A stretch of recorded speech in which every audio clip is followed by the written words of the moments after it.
And 11th, 1870, Brixton, London. The morning air hangs thick and close over Frederick Terrace, a row of modest terraced houses set back from the road, hidden behind iron railings and overgrown hedges.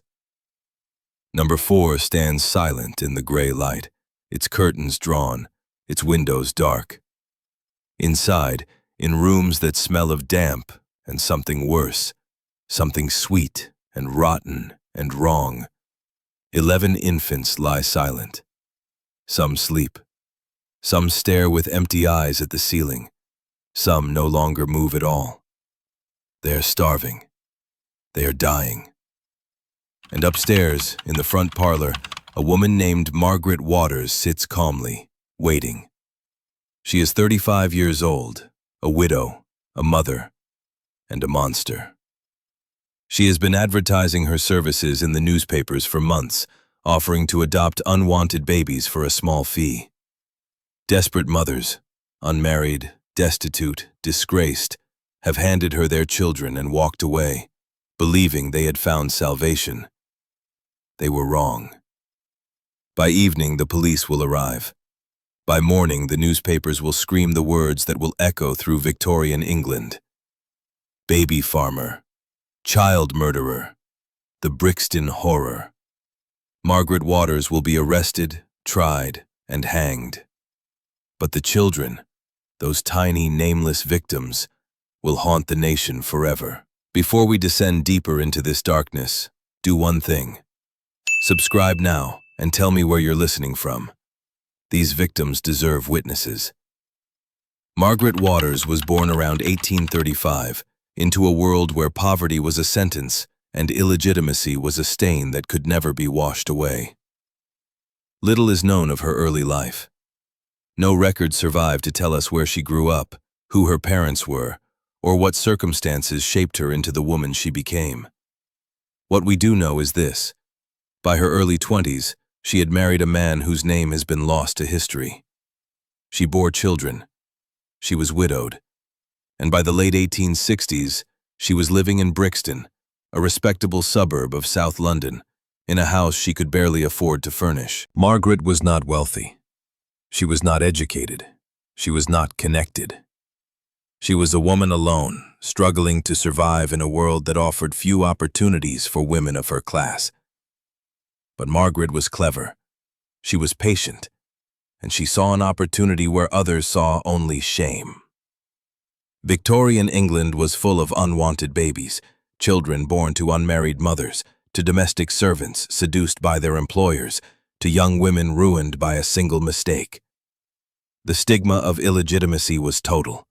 An unwed mother could not keep her child and maintain respectability. She could not work and care for an infant. She could not marry. She was ruined.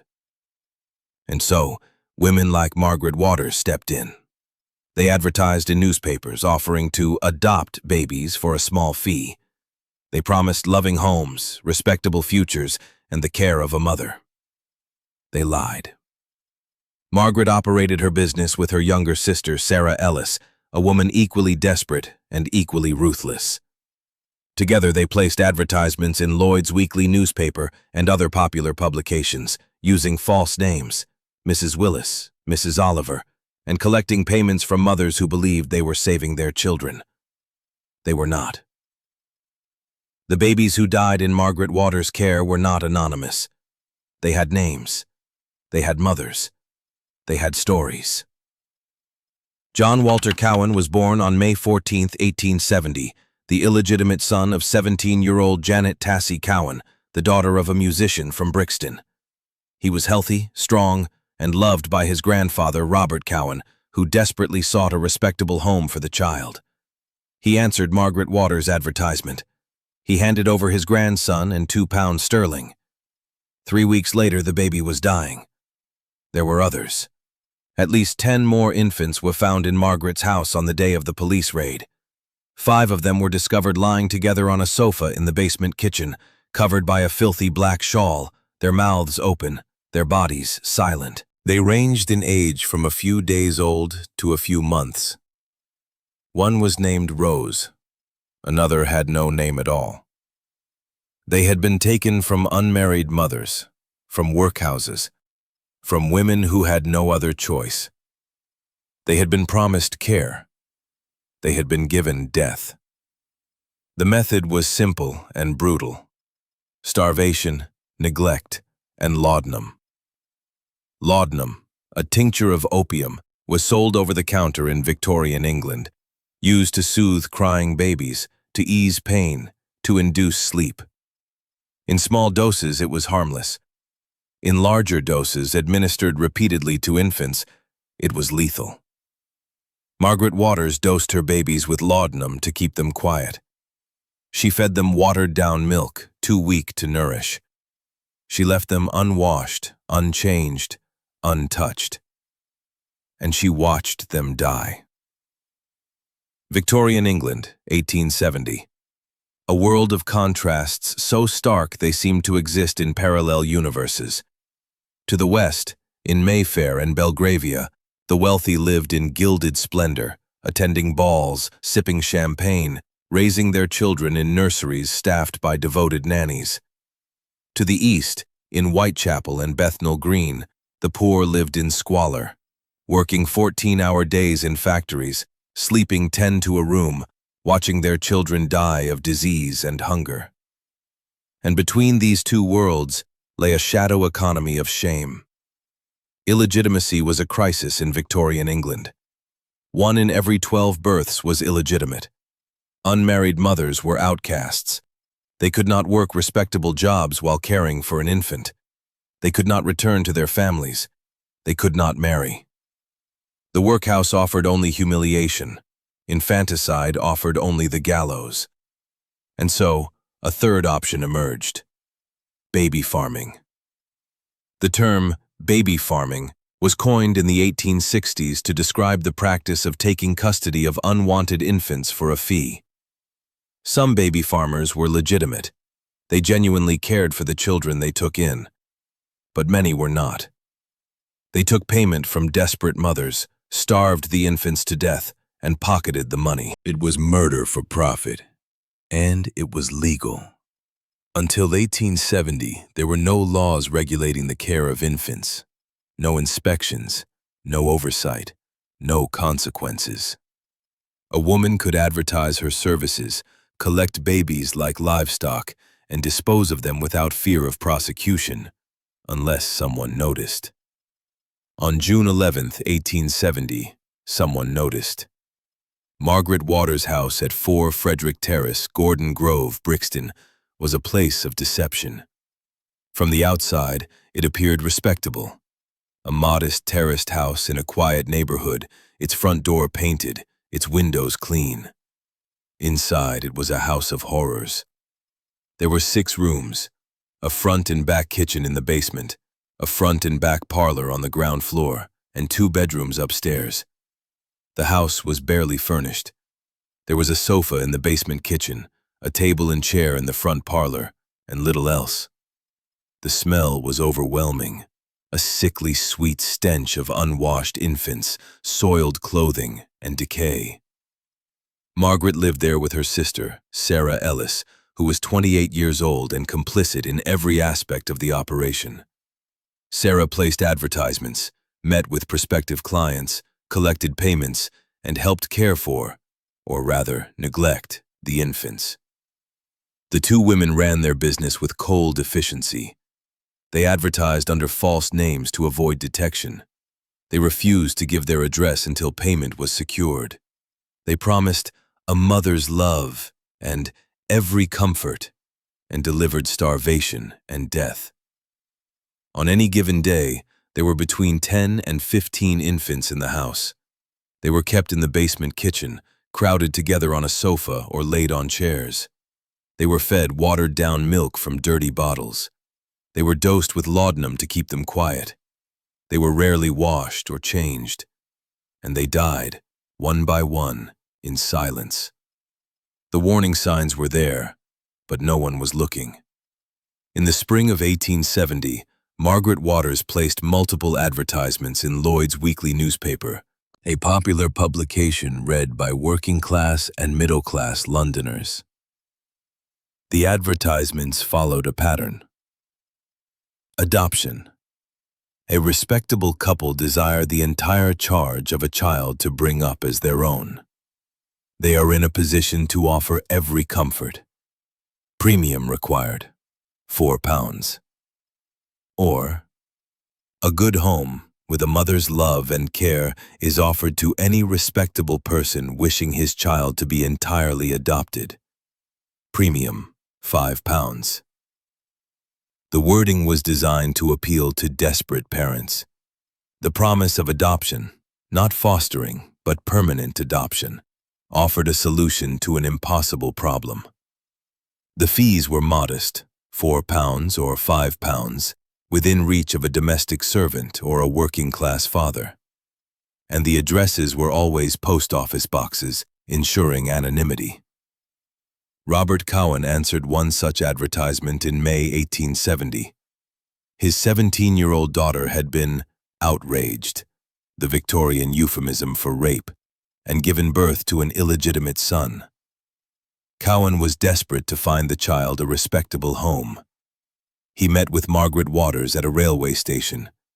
She told him she and her husband were childless, that they longed for a baby to raise as their own, that they lived in a comfortable home near his own. She refused to give her address, claiming she feared the child would be reclaimed. Cowan believed her. On May 17, 1870, he handed over his grandson, a healthy, thriving 3-day-old infant, to Margaret Waters at Walworth Road Station. She promised to care for him. She took him home and left him to die. The method Margaret Waters used to kill her victims was not violent. There was no knife, no rope, no blow to the head. The weapon was neglect. Systematic, intentional, and calculated neglect. The babies in her care were given just enough to keep them alive for a few days, long enough for their mothers to leave, long enough for suspicion to fade. They were fed watered-down milk, so diluted it provided almost no nourishment. They were dosed with laudanum, opium dissolved in alcohol, to keep them quiet. A few drops could soothe a crying infant. A few drops more could induce a deep, unnatural sleep. A few drops more could stop the heart. The infants lay for hours, sometimes days, in the same soiled clothing. They were not washed.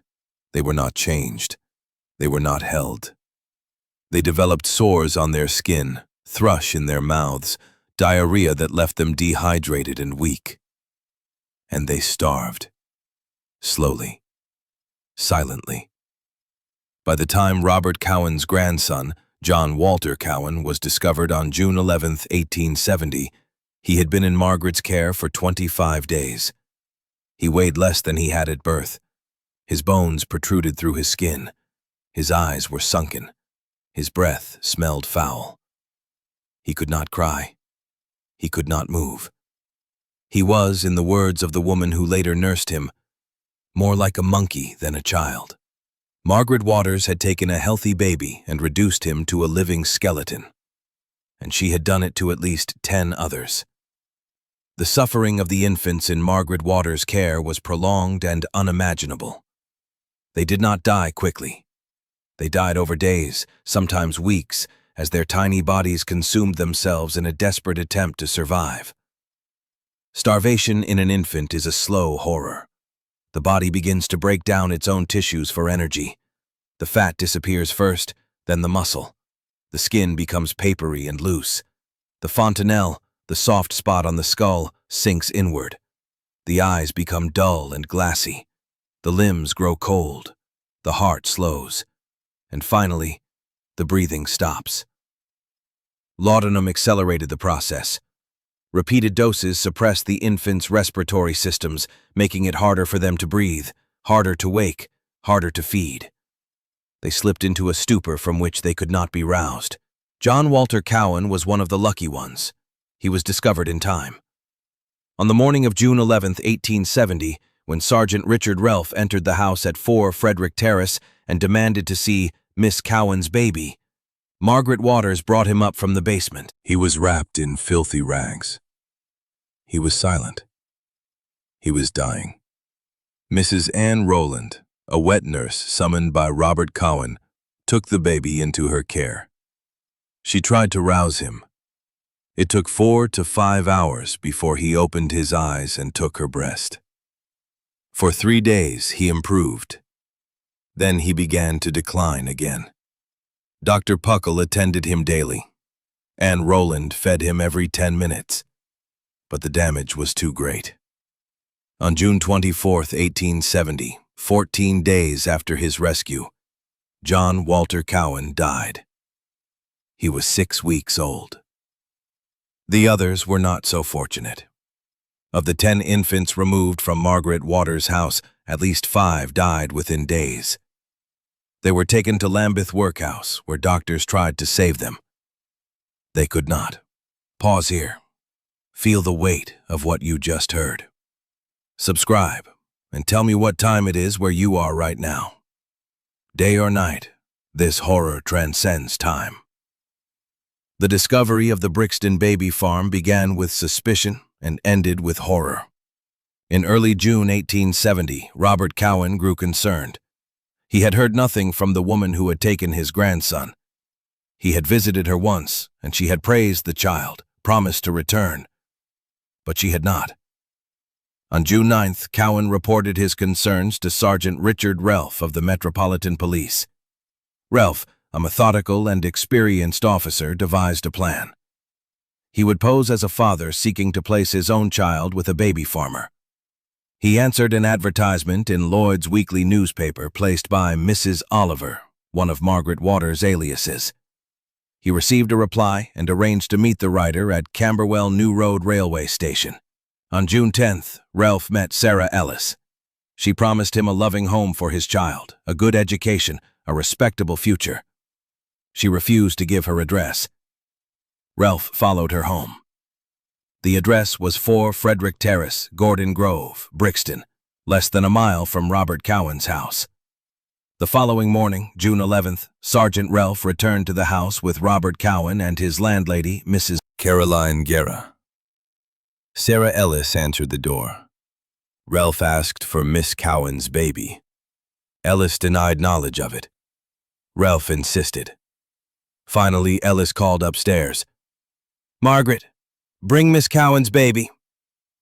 Margaret Waters appeared, carrying an infant that was barely recognizable as human.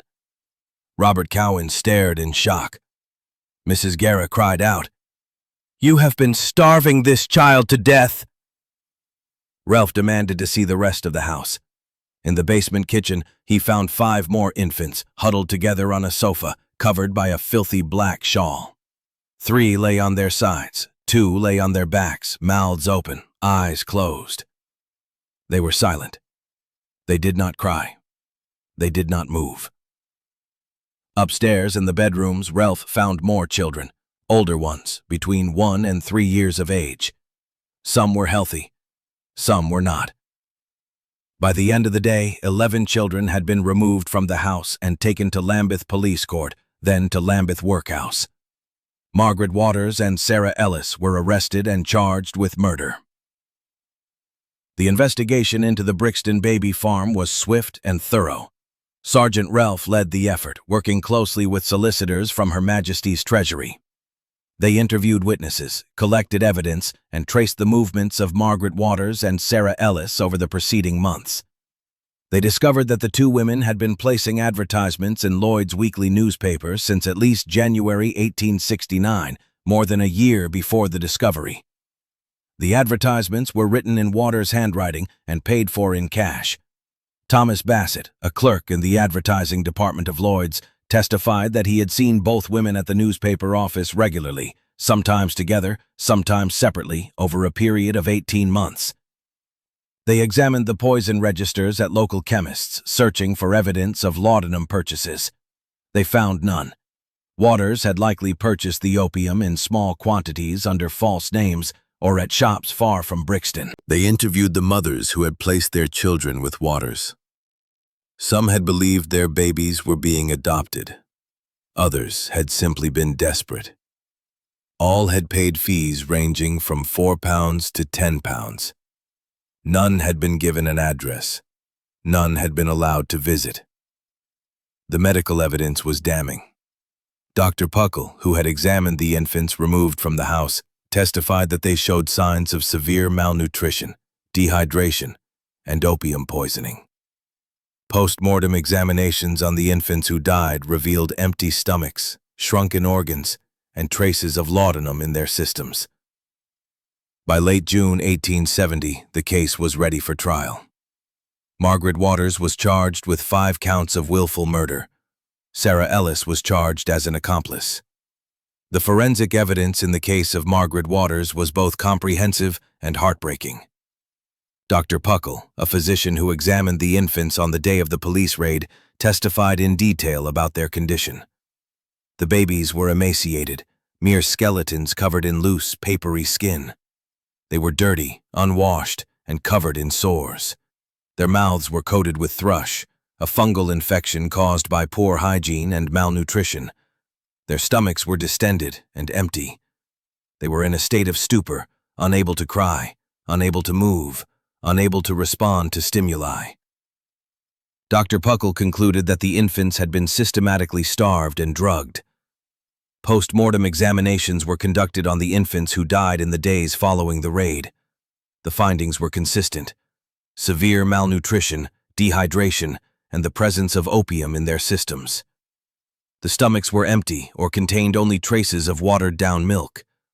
The livers and kidneys showed signs of organ failure. The cause of death in each case was determined to be starvation combined with opium poisoning.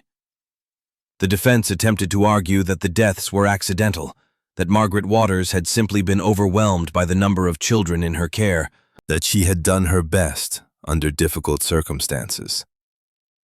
But the evidence contradicted this. The infants had been deliberately underfed. They had been deliberately dosed with laudanum, and they had been deliberately left to die. Margaret Waters and Sarah Ellis were arrested on the morning of June 11, 1870, and taken into custody at Lambeth Police Court. The courtroom was packed with reporters, curious onlookers, and parents desperate to know if their children had been among the victims. The preliminary hearing was held on June 13th. Sergeant Relf presented the evidence: the advertisements, the letters, the witnesses, the medical testimony, and the infants themselves, some still alive, clinging to life in Lambeth Workhouse. The magistrate committed both women to trial at the Central Criminal Court, the Old Bailey. Margaret Waters was charged with 5 counts of willful murder, including the murder of John Cowan. Sarah Ellis was charged as an accomplice. The trial was set for September 1870.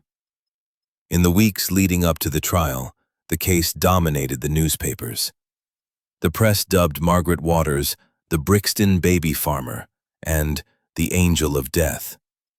Editorials called for stricter laws to regulate the care of infants. Public outrage grew, and the babies continued to die. By the time the trial began, 8 of the 11 children removed from Waters' house were dead. The trial of Margaret Waters and Sarah Ellis began on September 19, 1870, at the Old Bailey. The prosecution was led by Sergeant Ballantyne, one of the most formidable prosecutors in England. The defense was led by Mr. Ribton. The courtroom was packed. The public gallery overflowed. The case was a sensation. The prosecution presented witness after witness. Robert Cowan testified about how he had entrusted his grandson to Waters, how she had promised to care for him, how she had taken his money and left the child to die. Mrs. Caroline Guerra testified about the condition of the baby when it was discovered: emaciated, filthy, silent. Anne Rowland, the wet nurse, testified about her attempts to save the child, about the 4 hours it took to rouse him, about his death 14 days later. Dr. Puckle testified about the medical evidence, the starvation, the opium, the suffering.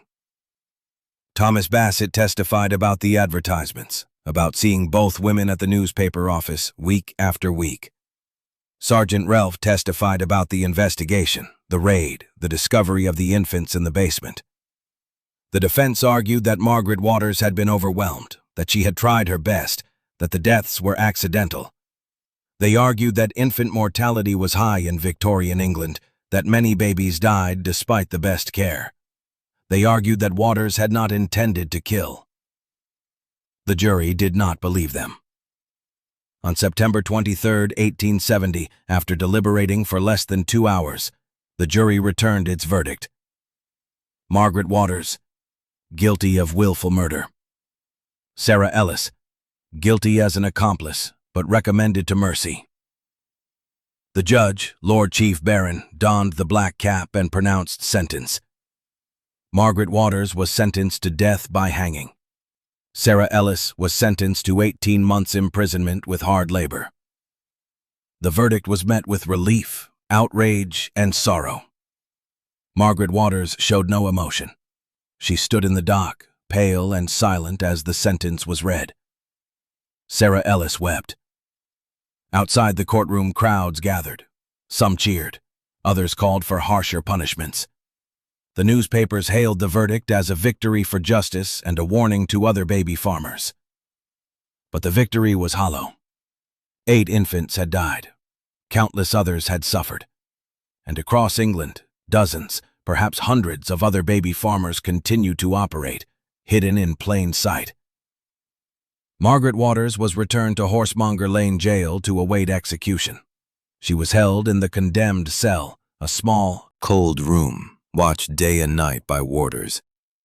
She was visited by the prison chaplain, who urged her to confess. She refused. She maintained that she had done nothing wrong, that the babies had been ill when they came to her, that she had tried to save them. No one believed her. The verdict echoes through history. If this moved you, subscribe and share your thoughts in the comments. Justice then. Remembrance now. Margaret Waters was hanged on October 11, 1870, at Horsemonger Lane Jail by executioner William Calcraft. She was 35 years old. On the morning of her execution, she was led from her cell to the scaffold. A crowd of several hundred had gathered outside the prison walls. Execution broadsides, cheap printed sheets recounting her crimes and her final moments, were sold for a penny each. Margaret climbed the scaffold steps without assistance. She wore a plain black dress. Her face was pale but composed. Calcraft placed the noose around her neck. The trapdoor opened. Margaret Waters dropped. Death was not instantaneous. Calcraft's method, the short drop, often resulted in slow strangulation rather than a broken neck. Margaret struggled for several minutes before her body went still. She was buried within the prison walls, in an unmarked grave, as was the custom. Sarah Ellis served her sentence and disappeared from public record. She is believed to have died in obscurity. The babies, those who survived, were placed in workhouses or with foster families. Their fates are unknown. The case of Margaret Waters had profound and lasting consequences for child welfare in England. Public outrage over the Brixton baby farm led directly to the passage of the Infant Life Protection Act of 1872, the first law in England to regulate the care of infants. The act required anyone caring for more than one infant under the age of 1 to register with local authorities. It mandated inspections and penalties for neglect. It was a landmark in child protection law. But the act was not enough. Baby farming continued, though in more hidden forms. Over the next 30 years, dozens of women were prosecuted for infant murder. The most notorious, Amelia Dyer, was hanged in 1896 for murdering an estimated 400 infants. The Waters case also exposed the hypocrisy of Victorian morality. The stigma of illegitimacy drove mothers to desperate measures. The lack of social support left them no choice but to turn to predators like Margaret Waters, and society, which condemned unwed mothers, bore responsibility for the deaths of their children. The black shawl. Ordinary, domestic, innocent. In Margaret Waters' house, it became a shroud.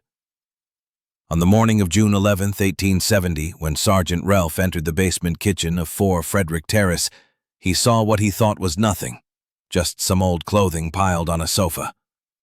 But when he lifted the black shawl, he found 5 infants, huddled together, silent and still. The shawl became the symbol of the case, a reminder that evil hides in plain sight, that the most ordinary objects can conceal unimaginable horror. It represents the concealment, the neglect, the cold indifference with which Margaret Waters treated the lives in her care. The silence remains. The questions linger. How many babies did Margaret Waters kill? The official count was 8, but she had been operating for more than a year. How many others disappeared, unnoticed, unrecorded, unmourned? Why did no one notice sooner? Neighbors must have heard. Mothers must have suspected. But Victorian society turned a blind eye to the suffering of illegitimate children. And what of the mothers, the women who handed over their babies and walked away? Were they victims or accomplices? The answer is complex. They were trapped by a society that offered them no alternatives, but they chose to believe Margaret Waters' lies, and their children paid the price.